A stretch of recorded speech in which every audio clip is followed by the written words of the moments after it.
Syukur kita boleh kembali memenuhi panggilan Tuhan untuk boleh beribadah kepada Tuhan di pagi hari ini. Saya undang jemaat Tuhan untuk boleh bangkit berdiri, kita akan mulai ibadah kita di pagi hari ini.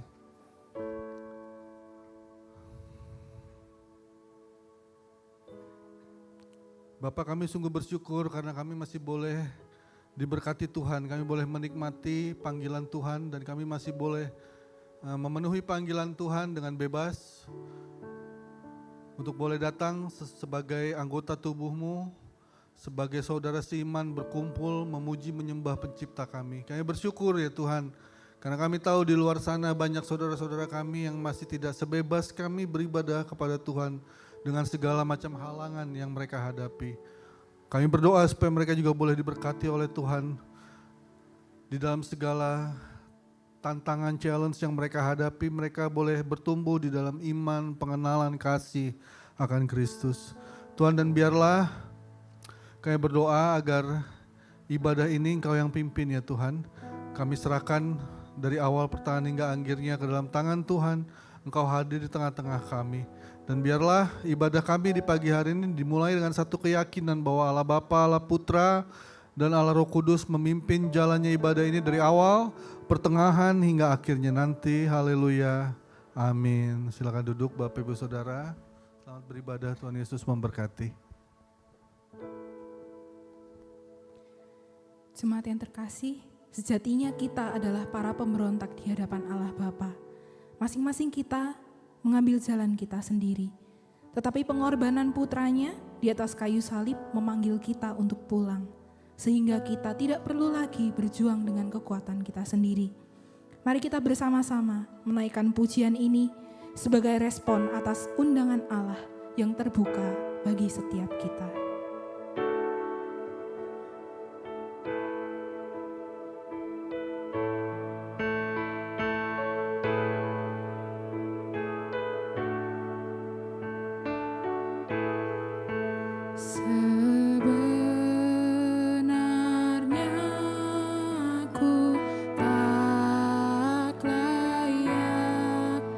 Namun ku diberi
Sebagian kita saat ini mungkin datang dengan hati yang remuk dan hancur, merasa bahwa dosa kita terlalu besar, bahkan untuk dapat Tuhan ampuni. Tetapi mungkin sebagian lain dari kita datang dengan hati yang merasa bahwa kita sudah cukup baik, kita sudah menaati apa yang Tuhan mau, sehingga kita meremehkan karya salib Kristus, satu-satunya yang memampukan kita untuk dapat menaati kehendak-Nya. Apapun kondisi kita pada saat ini, mari kita datang mengakui dengan jujur di hadapan Tuhan segala kecemaran hati kita dan mengaku dosa kita di hadapan Tuhan.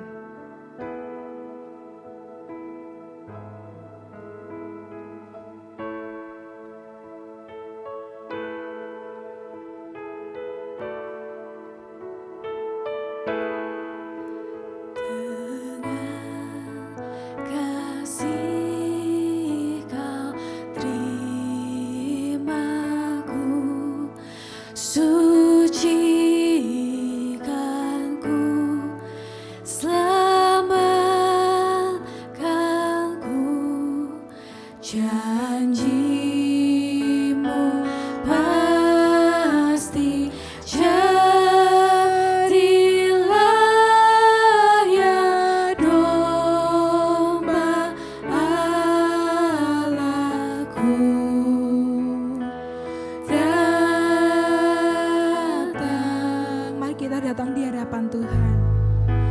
Yang telah hancur dipulihkan, yang luka disembuhkan, yang tersesat diselamatkan, yang hancur dipenuhkan, yang berdosa kan ditebus oleh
bersatu hati di dalam doa, sama seperti doa yang dinaikkan oleh Nabi Yesaya di hadapan Tuhan.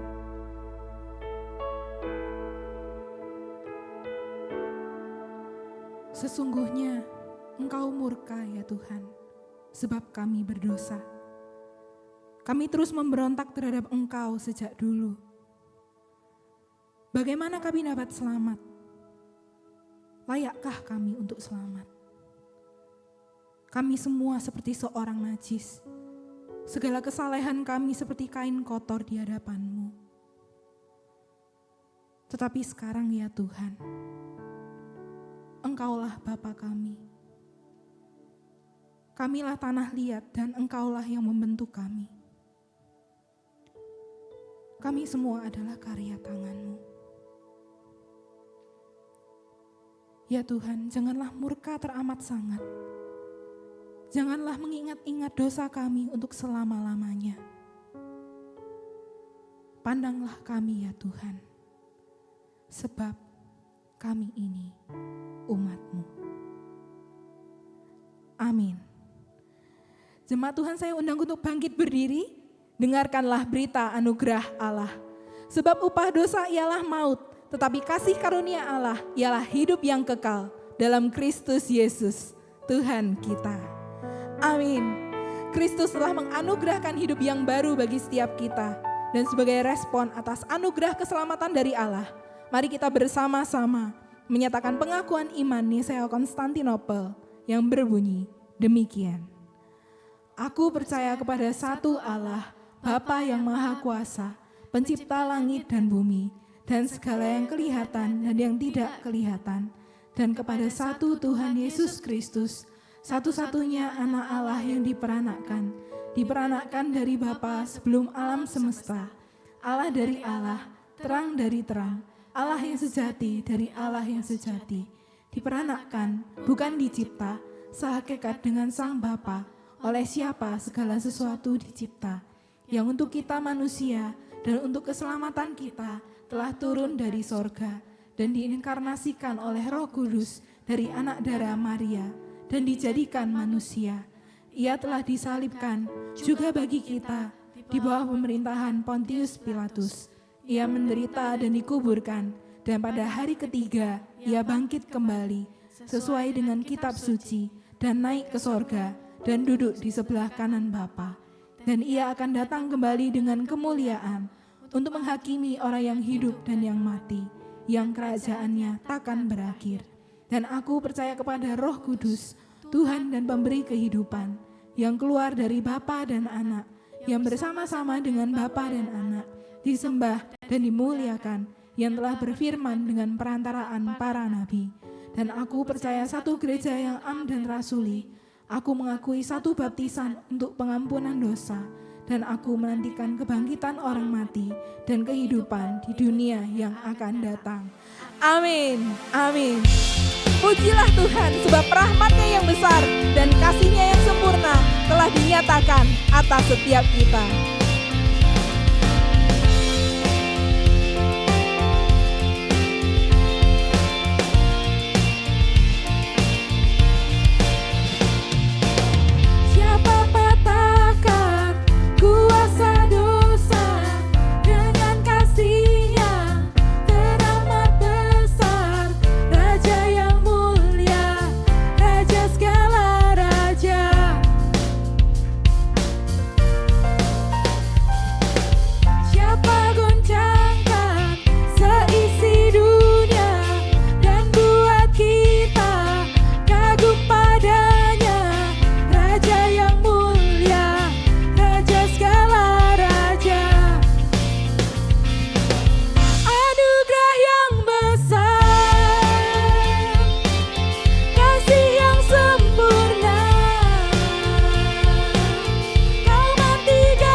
maut telah dikalahkannya, dan kini Ia telah menjadi Raja atas setiap kita. Mari kita bersama-sama pujikan. Mulialah Sang Anak Domba, Raja yang mulia mau dikalahkan. Mulialah Sang Anak Domba, Raja yang mulia mau dikalahkan. Mulialah Sang Anak Domba,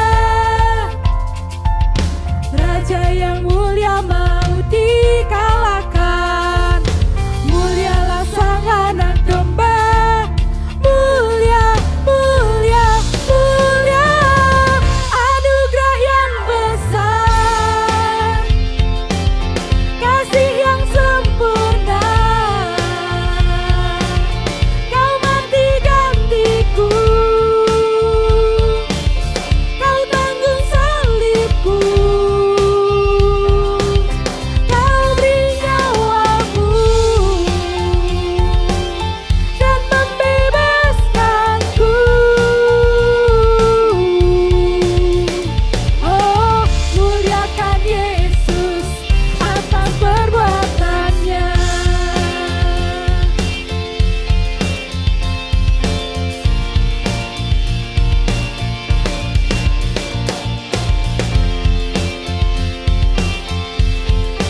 Termulialah Tuhan kita Yesus Kristus atas segala perbuatannya bagi kita. Biarlah hanya nama Yesus yang dimuliakan oleh seluruh ciptaannya. Sungguh ajaib apa yang telah Ia perbuat. Sungguh tidak terselami kebesarannya dan tidak terbanding kekuatannya. Mari jemaat Tuhan, saat ini kita sekali lagi memuji Tuhan dan Raja kita.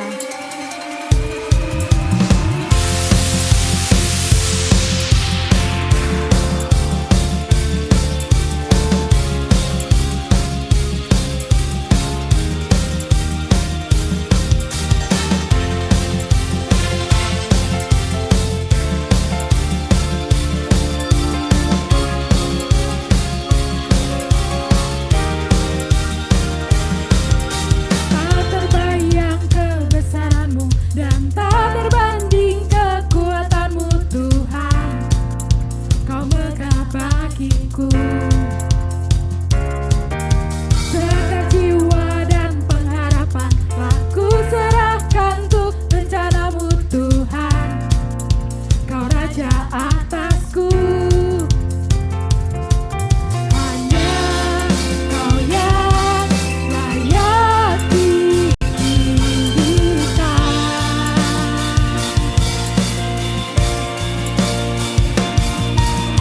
Ajaiblah Tuhan, agung dan perkasa. Kau sumber kemenanganku, layak berkuasa, memerintah selamanya. Yesus, Kaulah Raja mulia.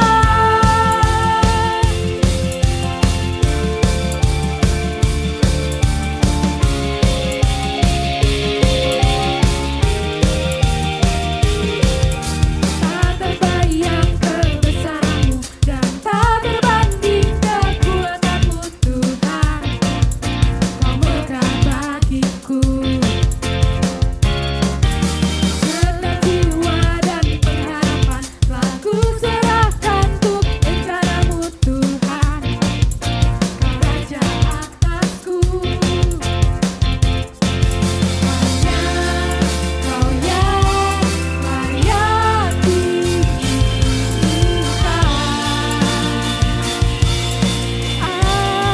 Ajaib Kau Tuhan, ajaib Kau Tuhan, agung dan perkasa.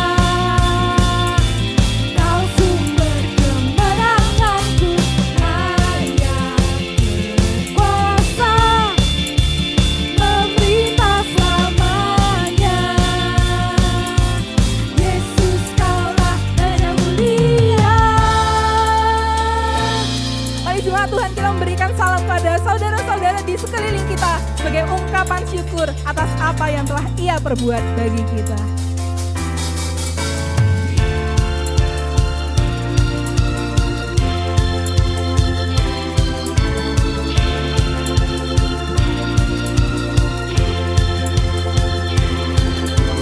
Agung dan perkasa, mulia dan berjaya, Yesus Tuhan, Yesus Tuhan, tempat perlindungan, tubuh pertahanan, Yesus Tuhan, Yesus Tuhan, ajaib Kau Tuhan, agung dan perkasa,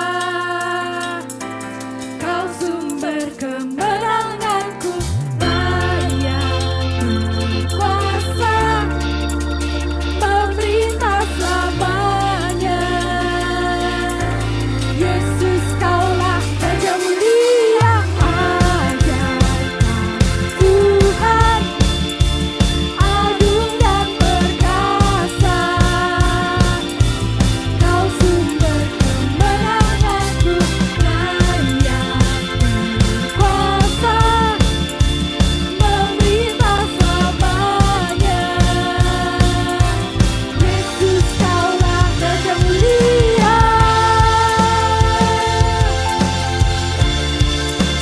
Raja mulia,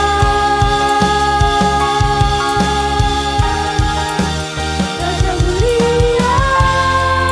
Termulialah Tuhan kita saat ini sampai selama-lamanya. Amin. Jemaat Tuhan, saya persilakan untuk duduk kembali. Jemaat Tuhan, pada saat kita memandang karya tangannya di sepanjang hidup kita, masihkah kita hendak bermegah atas diri kita sendiri? Biarlah melalui pujian ini kita terus diteguhkan bahwa hanya oleh anugerah Tuhan saja kita dilayakkan untuk menyembah Dia.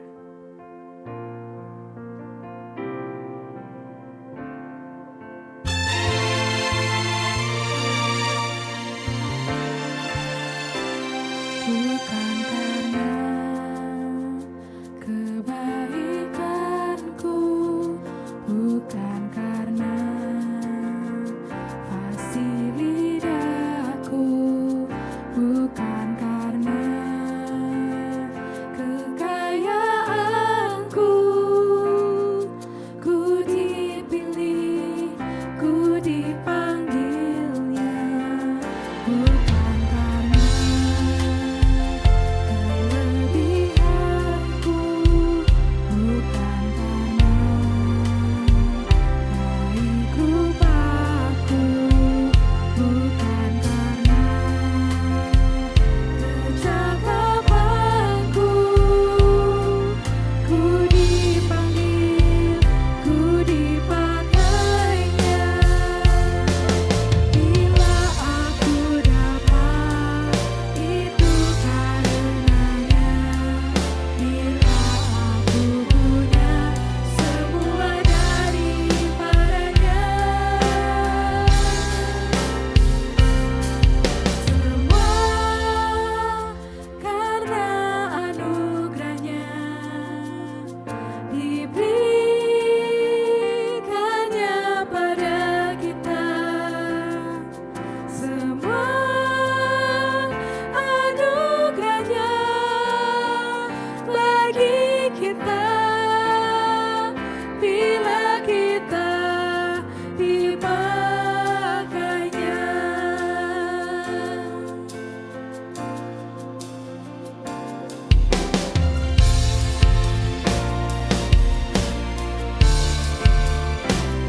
Bukan karena kelebihanku, bukan karena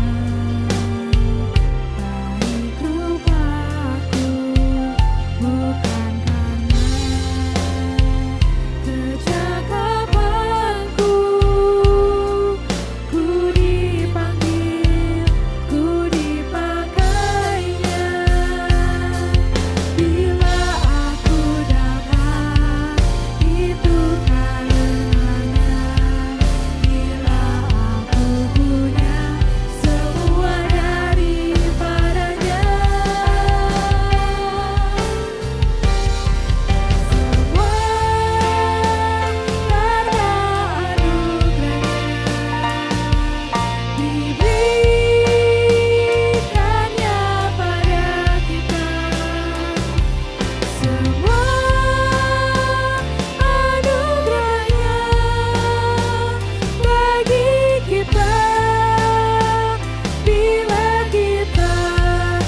Hidup kami adalah anugerah Tuhan, dan ketika kami diberikan kesempatan untuk melayani Tuhan, itu pun anugerah Tuhan. Karena siapakah kami ya Tuhan? Kami tidak layak menerima anugerah-Mu, tapi Engkau yang melayakkan kami. Ketika Engkau melihat kami, Engkau melihat kebenaran Kristus ada pada kami. Bukan karena siapa kami, bukan karena apa yang kami lakukan, bukan karena kekayaan kami, kepintaran kami, tapi karena anugerah Kristus semata. Kami mengucap syukur ya Tuhan, buat setiap kesempatan untuk kami boleh melayani Tuhan. Dan biarlah di pagi hari ini kami kembali akan diberikan kesempatan untuk boleh mendengarkan firman-Mu. Kiranya Tuhan tolong kami, pribadi lepas pribadi, kiranya Engkau sapa dengan firman-Mu tanpa terlewat satupun. Sehingga ketika kami jalannya sudah mulai bengkok, firman-Mu yang meluruskan. Ketika kami lelah lesu, firman-Mu yang menyegarkan. Ketika kami salah arah, Tuhan, firman-Mu yang akan meluruskan. Terima kasih Bapak Surgawi, berkati hamba-Mu yang akan menyampaikan firman Tuhan, biarlah apa yang keluar dari lidah bibir hamba itu semua hanya berasal dari Tuhan saja. Berkati waktu ini di dalam nama Tuhan Yesus, kami berdoa dan mengucap syukur, haleluya, amin. Silakan duduk Bapak Ibu, shalom. Seorang ibu yang memiliki 13 anak pernah ditanya sama seorang sosiolog. Jadi kalau Bapak Ibu, orang tua zaman dulu tuh biasanya anaknya banyak, betul ya. Papa saya tuh kalau nggak salah bersaudara 11 orang kalau nggak salah. Atau mama saya itu 9 atau 10 orang. Jadi orang zaman dulu banyak anak, banyak rejeki, betul ya. Sekarang anak 2 aja udah capek sekali ngurusnya. Nah, seorang ibu punya 13 anak ditanya sama seorang sosiolog. Bu, apakah semua anak-anakmu berhak mendapatkan kasih sayang yang sama? Sang ibu menjawab, ya tentu 13-13-nya dari bungsu sampai dengan yang sulung. Semuanya berhak mendapatkan kasih sayang yang sama.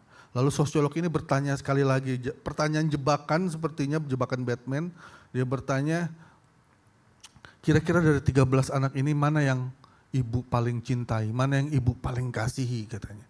Sang ibu menjawab dengan sangat baik sekali, ibunya menjawab seperti ini. Yang paling saya kasih adalah dia yang sedang tersesat sampai dia kembali ke rumah. Yang paling saya kasih adalah dia yang sedang sakit sampai dia sembuh. Bapak Ibu kalau masih ingat waktu kita kecil, kalau lagi sakit, itu rasanya dimanja sekali ya, lebih disayang, betul gak sih? Makan disuapin, kan gitu ya, nggak mau makan disodok gitu, enggak lah. Paling enggak kita waktu kecil tuh kalau lagi sakit apalagi, aduh kayaknya mama itu sayangnya, yang lain adik-adik kakak yang lain ditinggalin dulu, ya sampai kita sembuh. Nah jawaban dari ibu ini mengingatkan kita pada satu perumpamaan, yaitu perumpamaan tentang anak yang hilang. Beberapa teolog sependapat sebetulnya bahwa nggak cocok the prodigal son, tapi lebih cocok the perfect love of God, kasih Allah yang sempurna. Karena memang perumpamaan itu sebetulnya menceritakan tentang kasih Bapa, kasih seorang Bapa yang sempurna. Anaknya yang sesat di luar, anak yang sesat di dalam, semua mendapatkan kesempatan untuk boleh kembali kepadanya. Nah, di bulan keluarga ini kita akan belajar bersama-sama dari perumpamaan ini. Jadi ada 4 kali khotbah, minggu lalu yang pertama, minggu ini yang kedua, kita akan belajar tentang perumpamaan tentang anak yang hilang ini, prodigal son. Dan hari ini kita akan fokus pada Lukas 15 ayat 14 sampai 19. Tapi sebelum kita baca ayat-ayat ini, saya ingin mengajak Bapak Ibu sekalian untuk lihat konteksnya, yaitu di ayat 1 sampai dengan yang ketiga. Karena itu adalah konteks yang menghubungkan semuanya. Ada 3 perumpamaan di situ. Ya, perumpamaan tentang apa? Koin yang hilang, domba yang hilang, setelah itu anak yang hilang. Dan anak yang hilang ini adalah klimaksnya, puncaknya. Yang pertama koin, benda. Yang kedua hewan. Dan yang ketiga manusia yang hilang, yaitu anaknya sendiri. Jadi perumpamaan tentang anak yang hilang adalah sebuah klimaks dari 2 perumpamaan sebelumnya. Dan 3 perumpamaan ini sebetulnya memiliki tema yang kurang lebih sama, yaitu Bapa, kasih Bapa yang sempurna yang mencari anak-anaknya yang hilang. Oleh sebab itu saya ingin baca dulu Dari ayat yang pertama sampai dengan yang ketiga. Saya bacakan buat Bapak Ibu Saudara sekalian. Para pemungut cukai dan orang-orang berdosa biasanya datang kepada Yesus untuk mendengarkan dia. Maka bersungut-sungutlah orang-orang Farisi dan ahli-ahli Taurat, katanya ia menerima orang-orang berdosa dan makan bersama-sama dengan mereka. Lalu Yesus maksudnya, mengatakan perumpamaan ini kepada mereka. Jadi respon 3 perumpamaan yang Tuhan Yesus ceritakan adalah respon terhadap komplain. Jadi ahli-ahli Taurat, orang-orang Farisi komplain melihat, kok ini ada tax collector, pemungut cukai, ada orang-orang berdosa, kok makan bersama-sama dengan Yesus. Dia komplain, mereka komplain bahwa Yesus menerima orang-orang berdosa dan makan bersama-sama dengan dia. Dan ini bukan golongan orang yang sembarangan. Tax collector itu adalah pengkhianat bangsa. Karena mereka bekerja untuk orang Romawi dan merugikan rakyat sendiri, orang-orang Yahudi ketika itu. Jadi orang-orang yang dibenci, orang-orang berdosa pun seperti itu. Pelacur, perampok dan sebagainya. Dan Yesus makan bersama-sama dengan mereka dan ahli-ahli Taurat dan orang-orang Farisi protes, komplain. Yesus menjawabnya dengan, siapa lu? Enggak. Dia enggak menjawabnya dengan seperti itu, tapi dia menjawabnya dengan 3 perumpamaan. Dan hari ini kita akan belajar perumpamaan yang terakhir, yaitu anak yang hilang. Minggu lalu kita sudah belajar beberapa hal, minggu ini saya ingin kita belajar beberapa hal lagi. Saya ingin bacakan terlebih dahulu Lukas 15 ayat 14 sampai 19. Setelah dihabiskan semuanya, timbullah bencana kelaparan di dalam negeri itu, dan ia pun mulai melarat. Lalu ia pergi dan bekerja pada seorang majikan di negeri itu. Orang itu menyuruhnya ke ladang untuk menjaga babinya. Lalu ia ingin mengisi perutnya dengan ampas yang menjadi makanan babi itu, tetapi tidak seorang pun yang memberikannya kepadanya. Lalu ia menyadari keadaannya, katanya, betapa banyaknya orang upahan Bapakku yang berlimpah-limpah makanannya, tetapi aku di sini mati kelaparan. Aku akan bangkit, ini rencananya. Aku akan bangkit dan pergi kepada Bapakku dan berkata kepadanya, Bapa, aku telah berdosa terhadap surga dan terhadap Bapa. Aku tidak layak lagi disebutkan anak Bapa.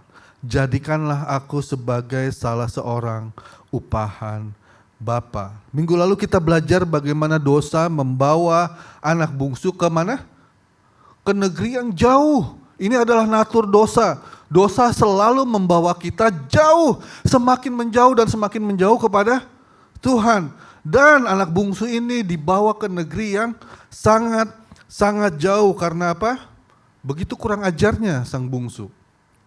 Kalau kita belajar minggu lalu, bagaimana dia meminta hak waris. Haknya memang 1/3. Kalau zaman dulu 1/3 dapat buat yang bungsu dan sulung 2/3 kan gitu ya. Dan si bungsu meminta hak warisnya. Sama saja kita belajar minggu lalu, itu berarti seperti apa? Mati saja kau.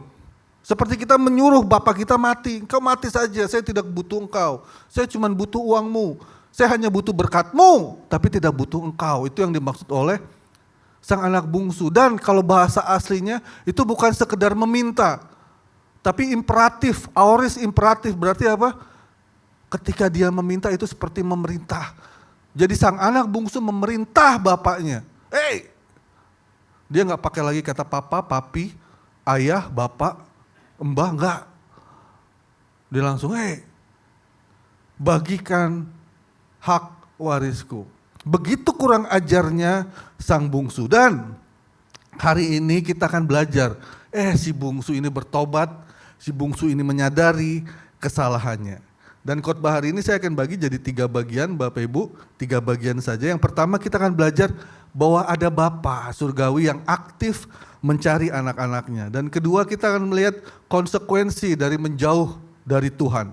Dan yang terakhir kita melihat pertobatan sang anak bungsu. Ada natur dari pertobatan sang anak bungsu di sana. Dan terakhir untuk menutup saya akan mencoba menarik beberapa aplikasi untuk kita khusus di bulan keluarga bulan ini. Oke, yang pertama Kita akan lihat dulu Bapa yang aktif mencari anak-anaknya. Di ayat yang ke-14 kita belajar satu hal, yaitu ketika uangnya habis, bencana kelaparan datang.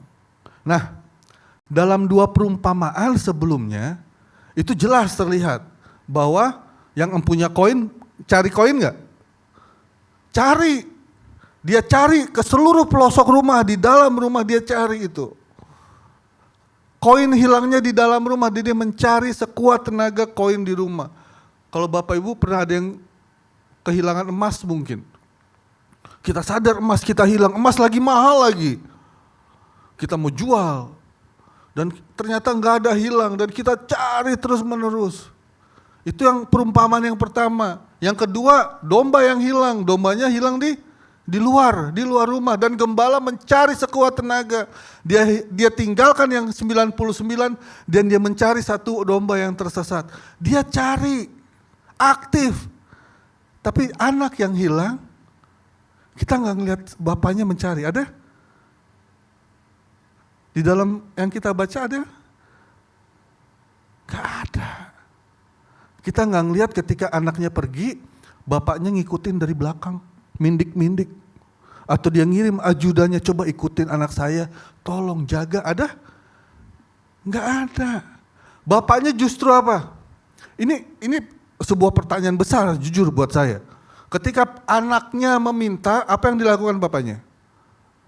Dia kasih. Dan dia biarkan anaknya pergi. Dan saya langsung membayangkan kalau saya jadi bapaknya, anak saya minta seperti itu, Pak, saya minta waris, boro-boro. Apa yang mau saya warisan? Syukur-syukur bukan utang kan gitu kalau kata istri saya. Enggak nyawarisin utang aja udah syukur kan gitu. Tapi bayangkan kita menjadi orang yang kaya dan anak kita meminta, Bapak, saya minta hak waris saya. Dan saya berpikir apa jawaban saya ya? Kalau saya kan menyuruh anak saya keluar, engkau keluar, tapi uangnya enggak saya kasih. Biar dia mentok di luar sana. Kalau cowok enggak apa, paling dipenjara, dipukulin, enggak apa-apa kalau cowok. Biar dia mentok di luar sana baru balik gitu. Nah itu saya, uangnya enggak akan saya kasih. Terus saya berpikir lagi, kalau papa saya gimana ya? Saya minta gitu. Pak, saya minta gitu. Saya mantan drug addict, jadi ada momen, ada titik di mana ketika orang tua saya, mama saya terutama, kalau saya minta uang, ya, karena dia udah tahu uangnya buat apa, sampai dia ngomongnya, dan ini bukan saya aja, teman-teman saya juga seperti itu orang tuanya. Jadi orang tua mereka dan saya itu sampai pada satu titik di mana oke, saya kasih kamu uang, kamu beli, tapi kamu pulang lagi ke rumah. Kamu pakai di rumah, jangan di luar. Jadi saya membayangkan kalau saya minta itu, papa saya akan berkata, Pak, oke ini uangnya, tapi kamu gak usah pergi. Kamu habisin di rumah aja, kan gitu, lebih aman. Nah, Bapak di perumpamaan ini melakukan sesuatu hal menurut saya yang sangat-sangat luar biasa. Bagi saya ketika sang Bapak memberikan uang dan membiarkan anaknya pergi itu seperti memberikan pisau. Bunuh diri itu namanya, betul nggak? Bunuh diri lah, ini sama seperti jorokin anaknya ke jurang dong. Dikasih uang, disuruh pergi. Tapi di sini kita melihat bahwa memang sebagai orang tua kita seringkali diperhadapkan untuk we have to let it go. Right? We have to let it go. Kita harus lepaskan anak-anak kita, udah pergi. Dengan hati yang dak-dikduk, tapi kita percaya bahwa Tuhan menjaga. Betul gak sih? Anak saya udah kelas 1 SMA yang besar, kadang-kadang dia udah mikir, aduh, nanti selesai SMA dia udah mulai sibuk cari beasiswa, mau kuliah di luar cari beasiswa. Wah udah dapet Pak yang 50%, nanti cari yang 100% aja. Pengertian sekali anak saya. Saya dorong, saya encourage, tapi saya mengerti loh, ketika nanti saatnya tiba Pak, itu berat sekali, betul nggak? Melepaskan itu berat sekali. Dan ada saat-saatnya di mana kita sebagai orang tua harus melepaskan anak-anak kita. Dan saya pikir bapak ini juga tahu bahwa itulah saatnya dia harus melepaskan anaknya. Tapi dia bukan bapak sembarangan, dia bapak surgawi. Dia aktif mencari. Siapa yang pernah berpikir kenapa bencana kelaparan itu datang pas uangnya habis? Ada yang pernah berpikir. Dan kenapa kelaparannya a great famine. Jadi bukan kelaparan yang biasa aja. Bahasa Inggrisnya great famine itu besar sekali, bencana kelaparan. Dan kenapa bencana kelaparan ini hanya di negeri itu? Kalau Covid kan satu dunia kena dampak, betul nggak? Tapi bencana kelaparan itu hanya terjadi di negeri yang jauh itu, di negeri tempat di mana sang anak bungsu menghabiskan uangnya. Dan bencana itu datang pas ketika uangnya habis. Ada yang pernah berpikir?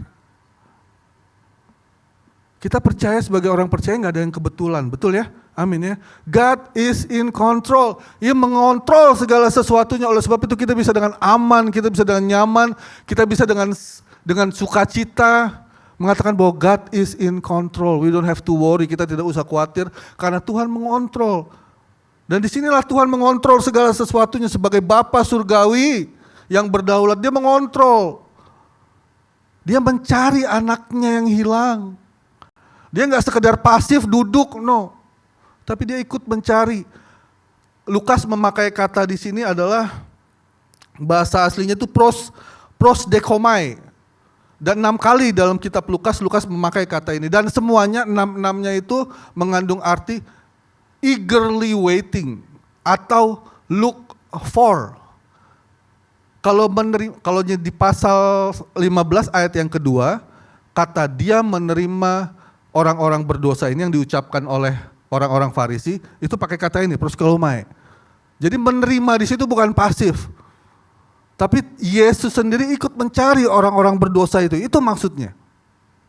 Dan di perumpamaan yang ketiga, di perumpamaan anak yang hilang ini, Bapak juga mencari. Bapak aktif.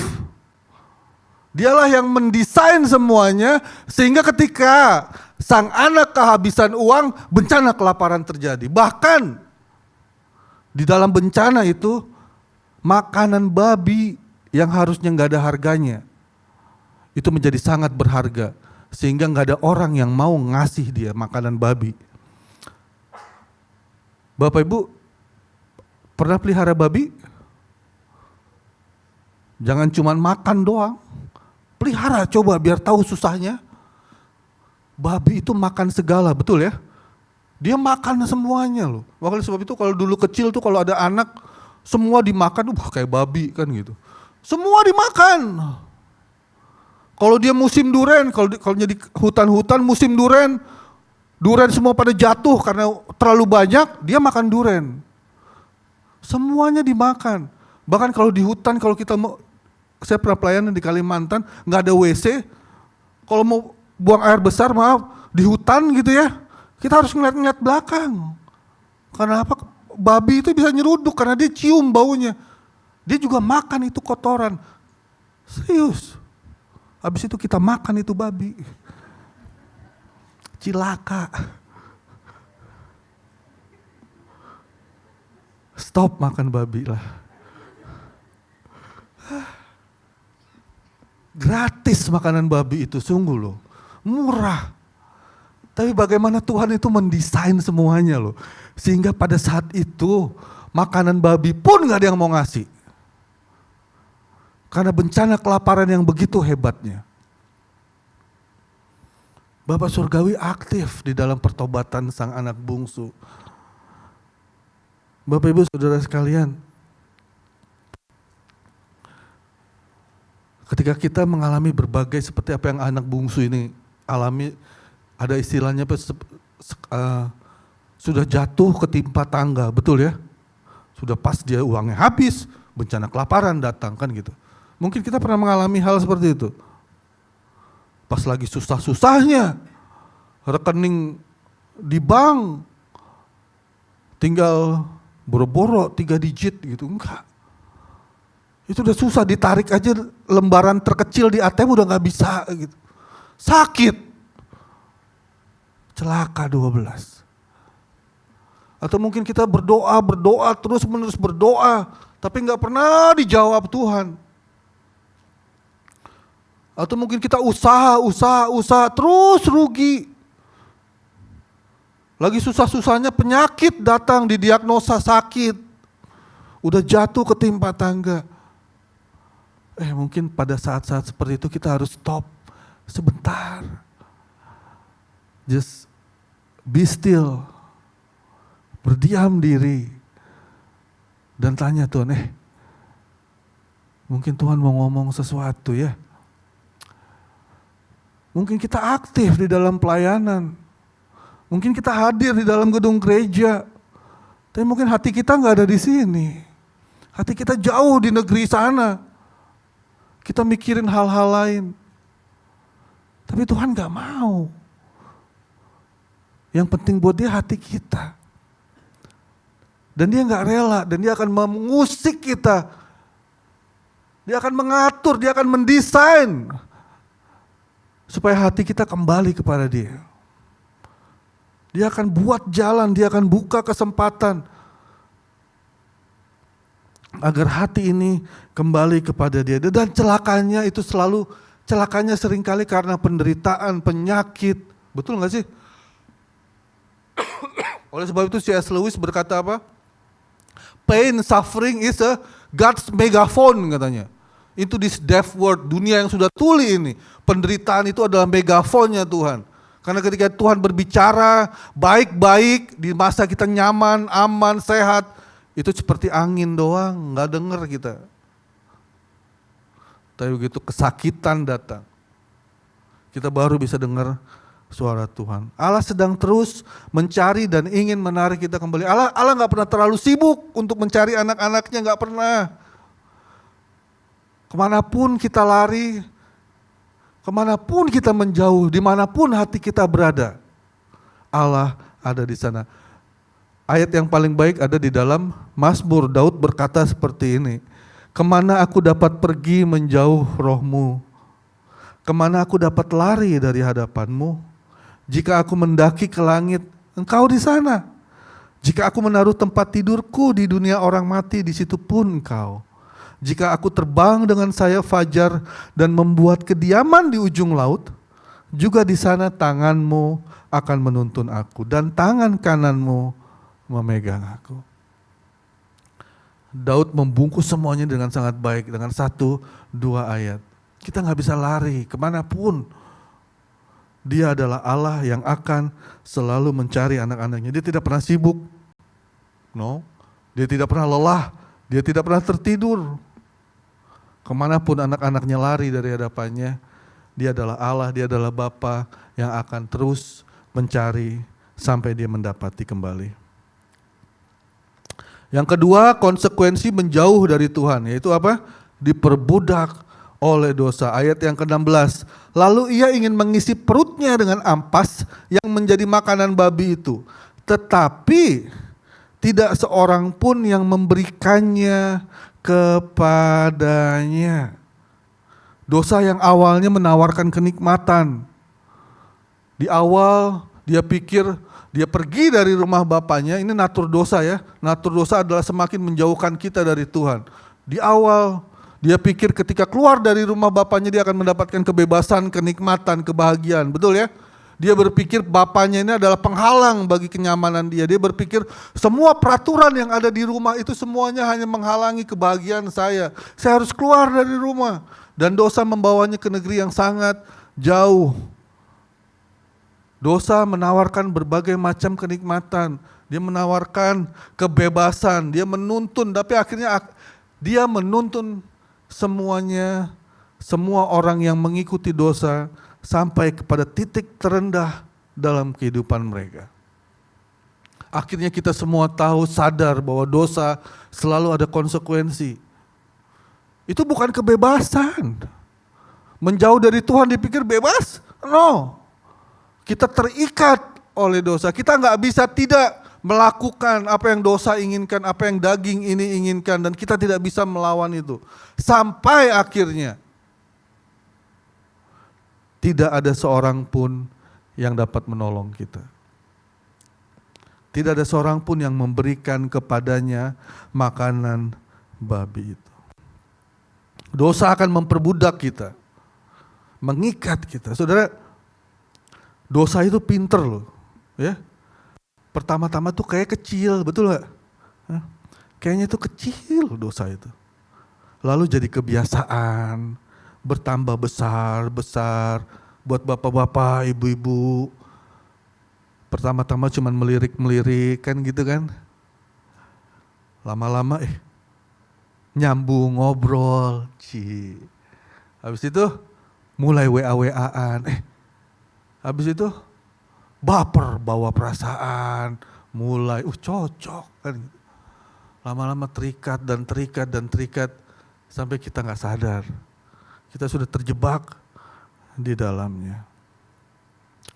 Minum sama aja, sedikit bir, sedikit alkohol, sampai lama-lama kita terjebak di dalamnya. Obat-obatan, seks bebas, apapun itu.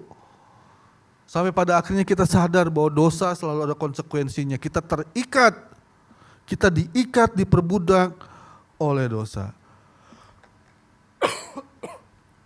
Tidak peduli dosa besar atau kecil. Mereka akan menjauhkan manusia dari terang dan mengarahkan kepada maut. Kalau kita paham akan hal ini, maka membunuh dan berbohong itu sama berbahayanya. Ketika kita paham bahwa apapun dosanya, dosa besar kita bilang itu dosa besar, kita bilang itu dosa kecil. Mau itu membunuh, mau itu memperkosa, merampok, maupun berbohong sedikit. Kalau kita sadar bahwa itu menjauhkan kita dari terang dan membawa kita kepada maut, maka semua dosa sama berbahayanya. Dosa itu akumulatif, Bapak Ibu. Dia seperti bola salju, kecil menggelinding terus sampai besar. Dan akhirnya itu akan membunuh kita. Enggak ada sebetulnya dosa besar, dosa kecil, karena semua dosa, kalau kita paham hal ini, itu akan menjauhkan kita kepada terang dan membawa kita kepada maut. Yang terakhir, yang ketiga, kita akan melihat pertobatan dari si bungsu. Nah, ini pertobatan, bukan penyesalan, Bapak Ibu ya. Sekali lagi ini pertobatan. Kalau penyesalan beda. Penyesalan itu hari Minggu kita dengar khotbah dan kita nangis. Kita baca firman, kita nangis. Minggu, Seninnya kumat. Ini kan orang Kristen apa katanya? Orang Kristen tomat. Minggu tobat, Senin kumat. Itu penyesalan. Tapi apa yang diperlihatkan oleh anak bungsu ini bukan sekedar penyesalan, tapi lebih jauh dari menyesal. Dia bertobat. Dia sungguh bertobat, dan kita akan melihat natur dari pertobatan anak bungsu atau aspek-aspek dari pertobatan si anak bungsu. Yang pertama, dia menyadari siapa dirinya seiring dengan siapa Tuhan. Ketika dia sadar siapa dirinya, dia akan sadar juga siapa Tuhan. Dia berkata seperti apa? Lalu ia menyadari keadaannya. Bahasa Inggrisnya, when he came to himself. Ketika dia akhirnya melihat dirinya di titik nadir, di titik terendah dalam kehidupannya, dia akhirnya melihat Allah membawanya ke dalam titik terendah dalam kehidupannya, dan akhirnya dia melihat siapa dirinya, siapa Tuhan. Ketika kita menjauh dari Tuhan, kita mengasingkan diri dari Tuhan, kita tidak akan mengenal diri kita sendiri. Kita akan asing terhadap diri kita sendiri. Karena kita mengasingkan diri dari pencipta kita. Ketika kita mau tahu siapa diri kita harus mengenal siapa Tuhan. Ketika kita mau lebih mengenal siapa kita sesungguhnya, kita harus mengenal kehendak Tuhan melalui firman-Nya. Siapa kita? Kita adalah diciptakan oleh, made by God. Mirip dengan Tuhan, image of God, bukan sama tapi mirip. Lalu for God, kita diciptakan untuk Tuhan. Dan ketika kita bertobat, ketika pertobatan itu sungguh-sungguh terjadi, kita akan tahu siapa kita, Karena kita tahu siapa pencipta kita. Untuk apa kita hidup? Jangan dari orang Kristen dari sekolah minggu loh. Remaja ikut, pemuda ikut, setiap lomba masak tuh nanti ada di bawah ikut. Semua kegiatan gereja ikut sampai lansia. Bukan lansia lah ya. Sekarang dibilangnya usia indah. Kalau lansia kayaknya gak enak sekali ya. Usia indah. Mature, ya, indah. Iya semuanya diikutin loh. Tapi gak ada perubahan hidup. Gak ada perubahan tujuan. Yang dari kecil, dari remaja, dari pemuda ngejar uang. Ketika bertobat terus kejar uang itu bukan pertobatan. Ada perubahan tujuan hidup karena dia tahu siapa dia, untuk apa dia diciptakan. Dan anak bungsu ini akhirnya menyadari siapa dia sesungguhnya. Karena salah satu natur dari pertobatan adalah mengenali siapa kita, dari mana kita berasal, untuk apa kita hidup. Yang kedua, aspek yang kedua atau natur yang kedua adalah si bungsu ini melihat anugerah dan pemeliharaan Tuhan yang melimpah. Ayat yang 17b, betapa banyaknya orang upahan Bapakku yang berlimpah-limpah makanannya, tetapi aku di sini mati kelaparan.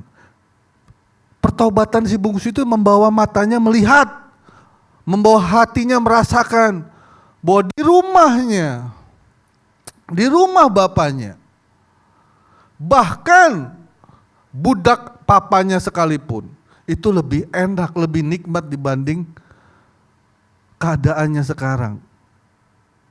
Dia bisa melihat, dia bisa merasakan itu.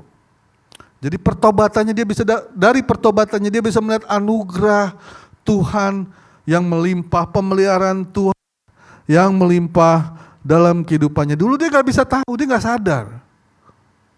Dia gak bisa merasakan itu. Kalau orang tua kan bilangnya, kalau mau tahu manis, rasain dulu pahit. Betul gak sih? Ya. Kalau mau bersyukur kita sehat, kita harus rasain dulu sakit. Kalau kita belum pernah ngerasain sakit, katanya susah sekali bersyukur kita sehat. Jadi ketika sehat itu take it for granted aja. Kan gitu ya. Tapi begitu sakit, keluar dari rumah sakit, lihat hasil lab jelek semua, merah semua, baru kita merasakan bersyukur atas kesehatan. Betul nggak? Minggu lalu saya naik Grab sama anak saya yang besar. Istri saya sama Rewa duluan pagi-pagi, jadi saya naik Grab ke sini. Supir Grabnya udah tua, kakek umur belum terlalu tua tapi 60-an lah, punya cucu. Dia bilang gini, iya Pak, saya biasanya ngobrol dengan supir Grab selalu. Iya Pak, saya pagi-pagi sekarang rutinitasnya nganterin cucu, antar jemput cucu Pak. Kalau nggak nge-Grab saya antar jemput cucu. Ya lumayan lah katanya, masih bermanfaat. Senang saya dengarnya. Enak Pak. Saya nanti kalau udah tua juga mau seperti itulah. Rafael di sebelah saya. Nanti kalau anak saya ini punya anak, nanti saya yang antar jemput Pak. Tapi anak saya bilang gini, makanya Pak, jaga kesehatan. Mati saya. Saya mau khotbah kemarin kan di Mer. Sebelum khotbah saya dikhotbahin sama anak saya. Kalau sama istri saya udah sering ya. Anak saya dikhotbahin juga. Makanya Pak, katanya, jaga kesehatan. Dia tahu bahwa hasil lab saya kemarin jelek semua kali ya. Makanya katanya. Kita ini kalau belum merasakan sakit gitu ya, sulit bersyukur akan kesehatan kita. Ini anak bungsu ini, ketika dia di rumah bapaknya dia gak merasakan itu. He take it for granted aja semuanya. Buat dia itu haknya sebagai anak. I deserve this, saya layak mendapatkan ini, saya berhak. Dan ketika dia di titik terendah dalam kehidupannya, hatinya berubah. Hatinya berkata apa?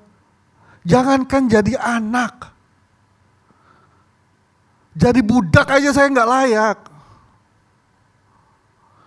Ketika kita bertobat,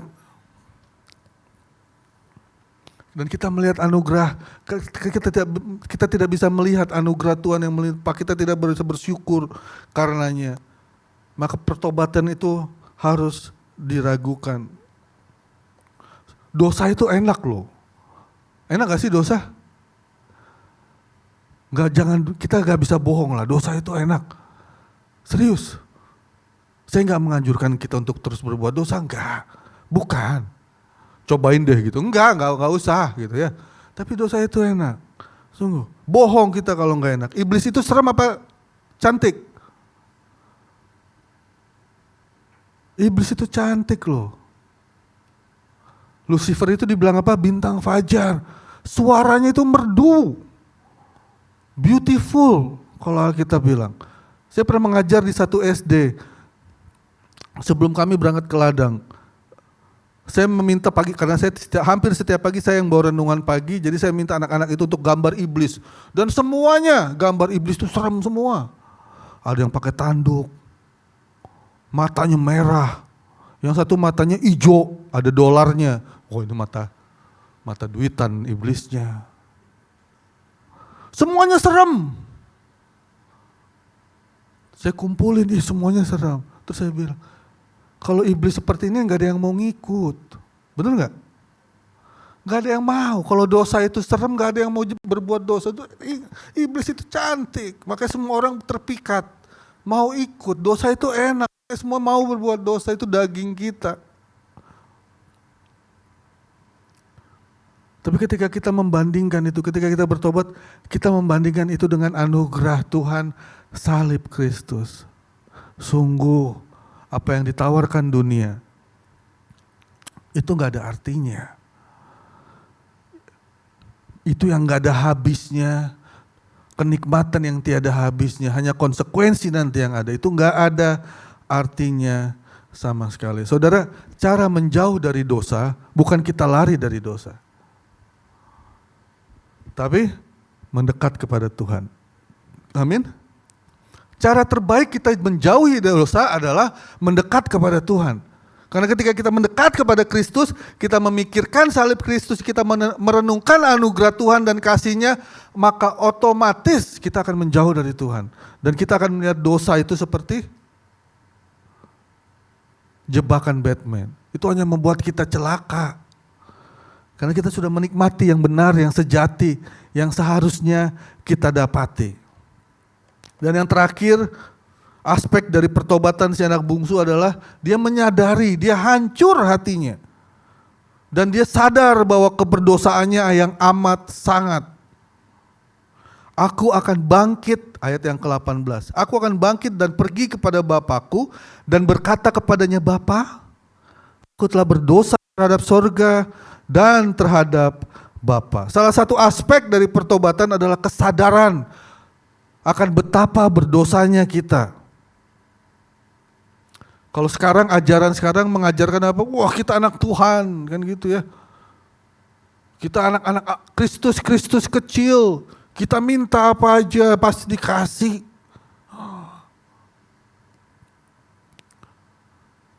Sang anak bungsu di dalam pertobatannya akhirnya dia menyadari betapa berdosanya dia, betapa bersalahnya dia di hadapan surga dan di hadapan Bapa. Selama ini yang dia lihat, dia anggap bapaknya, peraturan-peraturan rumahnya itu hanya menghalangi kebebasannya. Sekarang dia melihat bahwa di luar rumahnya itu, dia adalah manusia berdosa. Di abad yang ke-18 di Amerika, New England ketika itu, ada istilah Great Awakening. Dimotori oleh Jonathan Edwards, John Wesley dan teman-temannya George Whitefield. Ada namanya Great Awakening. Kenapa disebut Great Awakening? Kenapa bukan Great Revival? Wah. Karena ketika itu ada sesuatu yang dibangkitkan di situ. Ada yang awake di situ. Yaitu apa? Kesadaran bahwa manusia begitu berdosanya di hadapan Tuhan. Sehingga ketika Jonathan Edwards berkhotbah, khotbahnya yang terkenal, a sinner in the hand of an angry God, orang berdosa di tangan Allah yang murka. Itu orang-orang begitu, Roh Kudus begitu tercurah turun, dan orang-orang begitu menyadari betapa berdosanya mereka di hadapan Tuhan. Sehingga ketika mereka mendengarkan khotbah mereka sampai jedot-jedotin kepala mereka di tembok karena apa? supaya ada capnya di sini. Bukan. Tapi karena begitu berdosanya mereka sadar betapa berdosanya mereka di hadapan Tuhan. Sama seperti Yesaya ketika berhadapan dengan Tuhan di bait Allah, ya respon dari pertama yang keluar dari mulut Yesaya ada apa? Celakalah aku sebab aku najis bibir. Di hadapan Allah, Yesaya melihat keberdosaannya, dan aku tinggal di sekeliling bangsa yang najis bibir. Kita nggak fair. Kita pikir kita baik, orang yang baik-baik saja karena kita membandingkan diri kita dengan orang lain, manusia berdosa lainnya. Kita bandingkan dengan tetangga-tetangga kita. Tetangga kita loh tiap hari berantem, pukul-pukulan, mendingan kita ya. Bandingin sama yang kayak gitu. Bapak-bapak lihat tetangganya mukulin anak, mendingan saya didik anak. Itu si Pak Eko dipukulin anaknya. Kita selalu membandingkan dengan orang lain. Mendingan saya lah, itu lihat di rumah, di penjara, orang korup, penjahat, penipu, itu namanya Yohanes, Markus, 12 murid Yesus ada di penjara. Kita bandingkan diri kita dengan mereka. Terang aja kita merasa baik. Kalau di luar negeri, negara Kristen, Spanyol misalnya, atau Brazil, bukan cuma 12 murid Yesus yang di penjara. Yesusnya pun namanya ada di penjara ya. Ada Gabriel Jesus, ada siapa Yesus siapa. Dan kita bandingkan diri kita dengan mereka. Itu nggak fair. Kalau kita mau bandingkan dengan Kristus. Ketika Yesaya melihat dia berhadapan dengan Tuhan. Dan hatinya hancur, dia melihat keberdosaan dirinya sendiri. Charles Finney ketika berkhotbah di satu KKR, ketika dia selesai berkhotbah, seorang bapak datang kepadanya dan dia bapak ini berkata, "Pak Pendeta, tolong doakan saya adalah manusia yang berdosa. Setiap malam saya pergi dari keluarga saya mabuk-mabukan, saya berjudi, saya main cewek. Tolong doakan saya Pak Pendeta." Charles Finney ketika mendengar itu, bukannya dibelai-belai, "Saya doakan ya Pak ya, tenang ya," gitu, enggak. Sama Charles Finney dipegang dua pundaknya dan digoyang, shake. "Engkau tahu," katanya, "dosamu itu jauh lebih besar dari itu." Kadang-kadang kita cuma tahu dosa itu cuma membunuh, memperkosa, berjudi dan sebagainya. Tapi kita nggak tahu hati kita ini kotor. Hati Anda dan saya kotor. Hanya Kristus yang mampu mengubah, hanya Kristus yang sanggup membasuhnya. Biarlah kita setiap hari berhadapan dengan Tuhan dan kita akan melihat betapa kita butuh Kristus. Hati seorang yang bertobat gak layak jadi anak. Tuhan, saya gak layak jadi anakmu. Bahkan jadi budak pun saya mau Tuhan. Jadi hambamu seumur hidup. Saya mau loh. Hati yang bertobat, hati yang hancur di hadapan Tuhan. Pemulihan relasi dengan Bapa itu membutuhkan pertobatan sejati. Tidak ada jalan lain, gak ada. Jika ada maka itu hanya halusinasi atau permainan emosi. Jika ada yang mengajarkan mau kita hubungan kita dengan Tuhan tanpa melalui pertobatan, itu bohong besar. Ketika pemulihan demi pemulihan mau kita alami bersama-sama dengan Tuhan, mau tidak mau pertobatan harus terjadi. Saya akan tutup khotbah saya hari ini dengan beberapa aplikasi di bulan keluarga ini. Bapak Ibu, jika ada mungkin anggota keluarga kita, entah itu istri kita, suami kita, anak-anak kita, orang tua kita yang saat ini jauh dari Tuhan, atau kita sendiri jauh dari Tuhan, tersesat. Kita sekarang sedang ada jauh di negeri yang jauh. Gak usah takut yang berlebihan. Tidak perlu khawatir yang berlebihan. Walaupun kita gak ngelihat tangan Tuhan lagi bekerja, kita gak bisa lihat itu. Tapi kita harus tahu, kita harus yakin bahwa Allah aktif bekerja. Amin. Dia tidak pernah sibuk, dia tidak pernah tidur, dia tidak pernah terlelap. Dia selalu mencari, aktif mencari anak-anaknya yang hilang. Mungkin adik-adik kita, jemaat, saudara-saudara kita. Don't worry too much. Tuhan bekerja dan Dia sedang membuka, Dia sedang mengatur segala sesuatu. Bahkan sampai membawa mereka di titik rendah dalam kehidupan mereka. Untuk membawa mereka kembali kepada Tuhan. Yang kedua mungkin buat orang tua. Membuat pagar-pagar, peraturan-peraturan di rumah untuk anak-anak kita itu baik sekali. Ya, komputer kita buat supaya restricted 18 tahun ke atas, supaya dia nggak bisa akses yang berbau-bau porno dan sebagainya. That's good. Itu bagus, kita buat peraturan-peraturan seperti itu bagus. Namun untuk mengarahkan anak-anak kita untuk dapat merasakan betapa besar kasih dan anugerah Kristus melalui keteladanan hidup kita, itu jauh lebih baik. Membuat pagar-pagar itu bagus, tapi mengarahkan anak-anak kita agar mereka dapat merasakan kasih Kristus, merasakan anugerah Kristus melalui keteladanan hidup kita, itu jauh lebih baik. Agar mereka boleh mengerti anugerah. Apa itu anugerah? Apa itu kasih? Saya mengajar anak-anak saya ketika memberikan hadiah, itu bukan di hari ulang tahun saja. Sehingga mereka bertanya, loh kan bukan ulang tahun, bukan naik kelas, kenapa dapat kado? Itu anugerah. You don't deserve it. Kau tidak layak, tapi engkau mendapatkannya. Bukan karena apa yang kau lakukan, nak. But because we love them, that's it.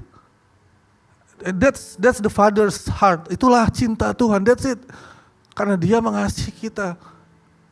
Nothing else, that's it. Nggak ada embel-embel lainnya, nggak ada. Dan ini yang harus kita ajarkan kepada anak-anak kita. Inilah anugerah Tuhan, ini lokasinya. Sehingga ketika saatnya nanti mereka bisa kita lepas dengan lega. Karena mereka sudah merasakan anugerah dan kasih Kristus. Dan yang terakhir, penyesalan tuh gak ada artinya. Pemulihan di dalam keluarga butuh pertobatan, bukan penyesalan. Pertobatan dari papa, mama, anak-anak, semuanya. Semua anggota keluarga. Gak ada jalan lain. Ketika keluarga kita jauh dari Tuhan, ketika keluarga kita butuh dipulihkan, gak ada jalan lain. Pertobatan harus terjadi. Dan pertobatan di hadapan Tuhan itu adalah yang pertama harus kita lakukan. Tidak ada jalan singkat, tidak ada jalan pintas. Pertobatan adalah satu-satunya jalan buat pemulihan. Mari kita tunduk kepala.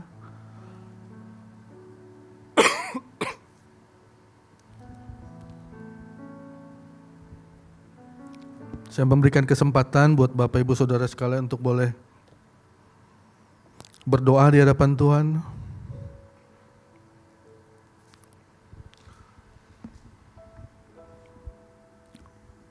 Membawa diri pribadi kita di hadapan Tuhan. Mungkin raga kita ada di sini tapi hati kita jauh di sana. Mungkin ini saatnya yang tepat untuk kita boleh bertobat kembali, mengarahkan hati kita, memfokuskan hati kita kepada Tuhan. Atau mungkin anggota keluarga kita yang saat ini kita tahu jauh dari Tuhan. Saya berikan kesempatan juga untuk membawa nama-nama mereka di bawah kaki salib Kristus.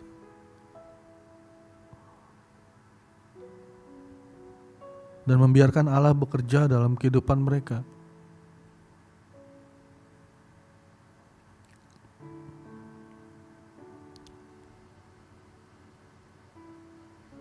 Bapak Surgawi, hamba bersyukur buat firman-Mu. Kami tahu Engkau Bapa yang terus menerus ingin anak-anak-Mu memiliki relasi yang indah dengan Engkau.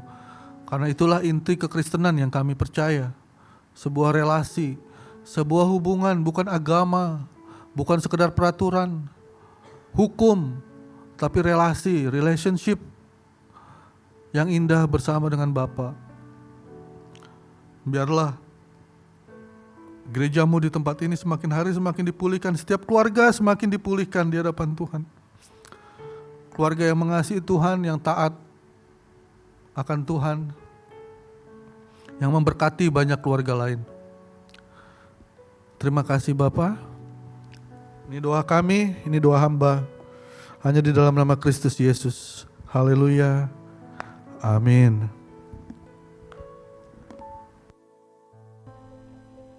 Aku tahu ya Allahku bahwa Engkau adalah penguji hati dan berkenan kepada keikhlasan. Maka aku pun mempersembahkan semuanya itu dengan sukarela dan tulus ikhlas. Jemaat yang terkasih, kini tiba saatnya bagi kita untuk mempersiapkan persembahan sebagai ungkapan syukur atas anugerah Tuhan bagi kita. Jemaat dapat memberikan persembahan secara tunai melalui amplop kuning yang telah dibagikan di awal ibadah, lalu dimasukkan ke dalam kotak persembahan berwarna hitam setelah selesai ibadah. Jemaat juga dapat memberikan persembahan secara non-tunai melalui transfer atau scan kris ke rekening yang tertera di layar.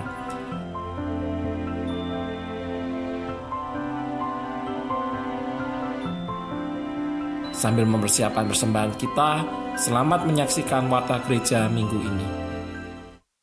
Camp Keluarga Rekinden hadir kembali. Yuk, mari bersekutu bersama dalam satu keluarga Kerajaan Allah, merayakan anugerah dalam keluarga. Kita akan menginap bersama-sama selama 1 malam, mulai tanggal 1 sampai 2 Mei 2026 di Grand West Hotel Trawas. Daftarkan diri Anda, teman-teman maupun keluarga melalui rek.or.id/event atau hubungi Kak Santi di nomor yang tertera. Sampai ketemu! Shalom keluarga Reform Exodus Community, senang berjumpa kembali. Selamat datang bagi Anda yang baru pertama kali hadir. Jika Anda butuh dukungan doa atau memiliki pertanyaan seputar firman Tuhan, silakan kunjungi link berikut ini. Jangan buru-buru lapor SPT Anda. Sudahkah Anda mengenal resiko di era Cortex? Mari kupas tuntas resiko SPT pribadi dan badan di era Cortex bersama Bapak Andi Setiabudi. Pada hari Kamis, 26 Februari, jam 6:30 malam di Main Hall Rec Hub. Pendaftaran dibuka sampai 24 Februari. Kuota terbatas, jadi pastikan Anda segera mendaftar melalui tautan di bawah ini. Demikian Warta Jemaat pekan ini. Extending Grace, Sharing Life, sampai jumpa, Tuhan memberkati.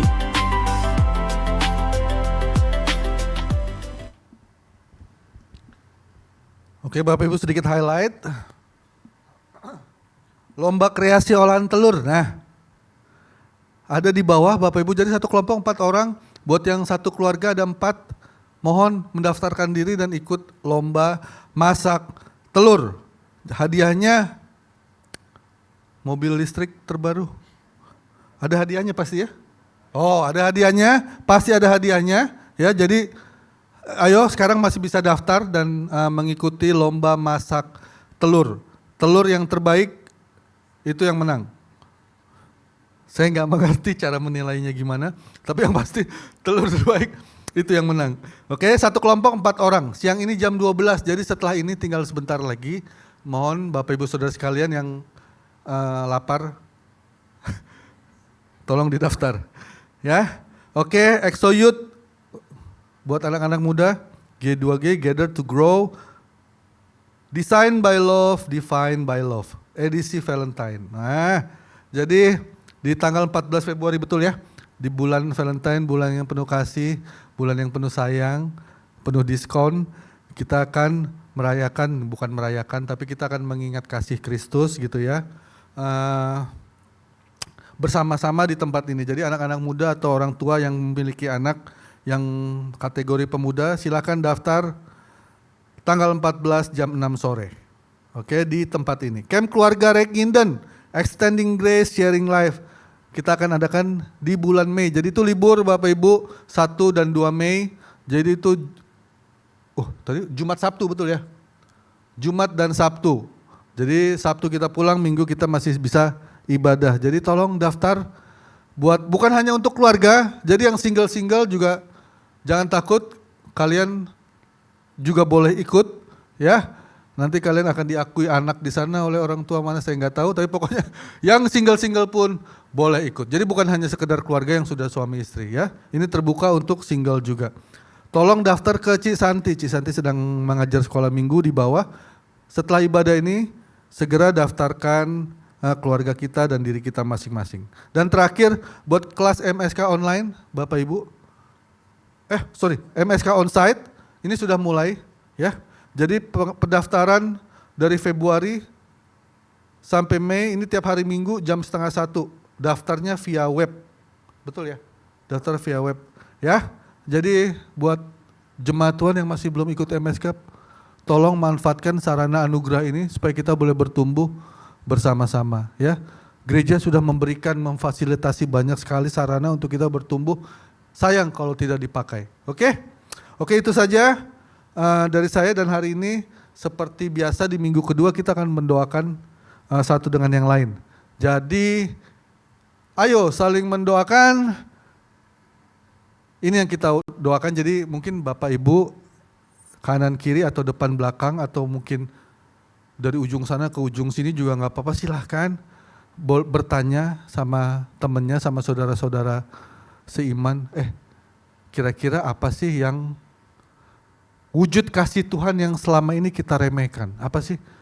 Misalnya kesehatan, gitu ya. Kita selalu remehkan kesehatan karena kita jarang sakit misalnya. Kita take it for granted. Kita remehkan, gak pernah bersyukur. Apa sih? Nah seperti itu ya. Dan setelah itu kita doakan saudara kita. Oke? Mungkin bisa ditanyakan terlebih dahulu 1 menit. Atau depan, belakang, silakan ditanya apa sih wujud kasih Tuhan yang sering kita remehkan. 1 menit aja, setelah itu kita saling mendoakan. Oke? Depan, belakang mungkin juga boleh.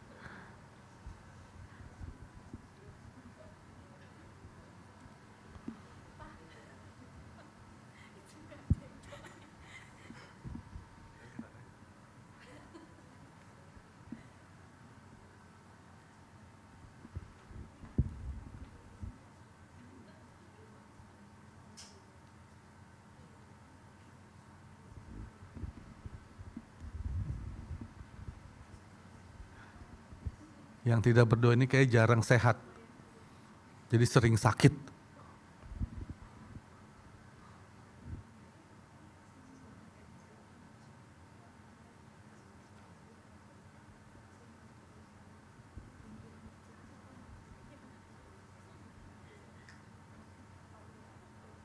Mungkin keluarga kita sering take it for granted ya. Anak-anak, istri, suami, karena tiap hari kita lihat, kita jarang bersyukur buat mereka. Kita doakan di siang hari ini. Kita bersyukur atas setiap mereka.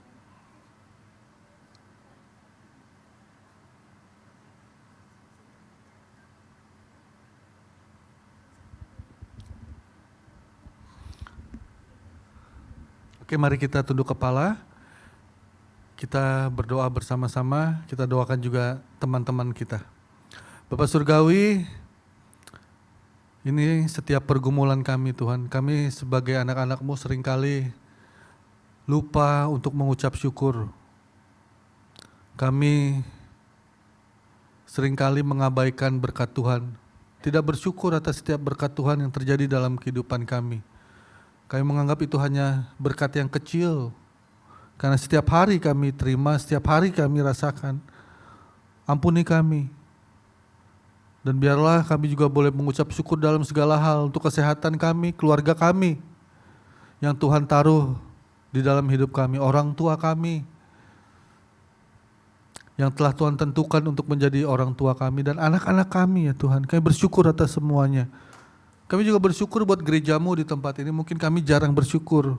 Kami memiliki komunitas Rek Nginden di tempat ini. Kami mengucap syukur karena Tuhan berikan kami gereja yang terus mau belajar dan mencari kehendak Tuhan, terus berusaha untuk menyenangkan Tuhan. Terima kasih Bapak. Ini ucapan syukur kami hanya di dalam nama Tuhan Yesus. Haleluya. Amin.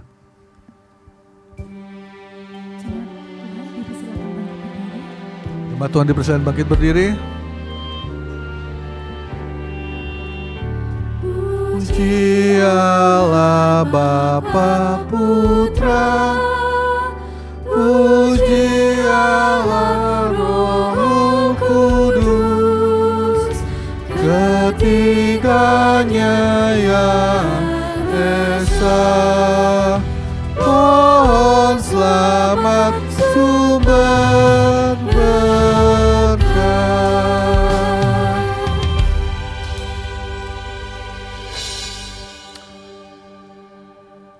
Bapak Surga, kami mengucap syukur buat ibadah hari ini, dan kami bersyukur buat firman-Mu, kami bersyukur buat setiap elemen dalam ibadah kami, setiap doa-doa yang kami naikkan, setiap pujian penyembahan yang kami naikkan.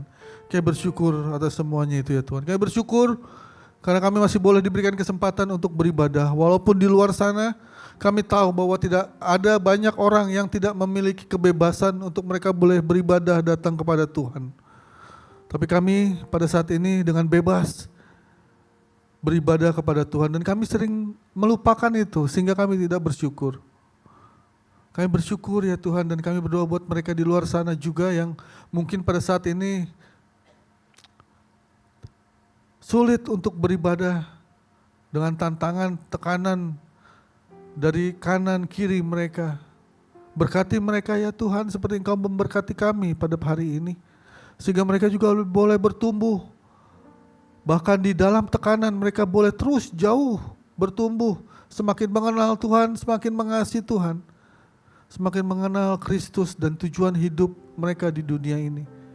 Terima kasih Bapak Surgawi, ini setiap kami, dan biarlah jemaat Tuhan arahkan hati dan pikiran kita sekali lagi untuk menerima berkat Tuhan. Anugerah dari Allah Bapa, kasih karunia dari Tuhan kita Yesus Kristus, persekutuan, pertolongan, penghiburan dari Allah Roh Kudus, memberkati kita semua dari sekarang sampai Kristus datang kali kedua, dari tempat ini, di gedung gereja ini, sampai dimanapun Tuhan tempatkan kami menjadi garam dan terang dimanapun kami berada. Haleluya, amin.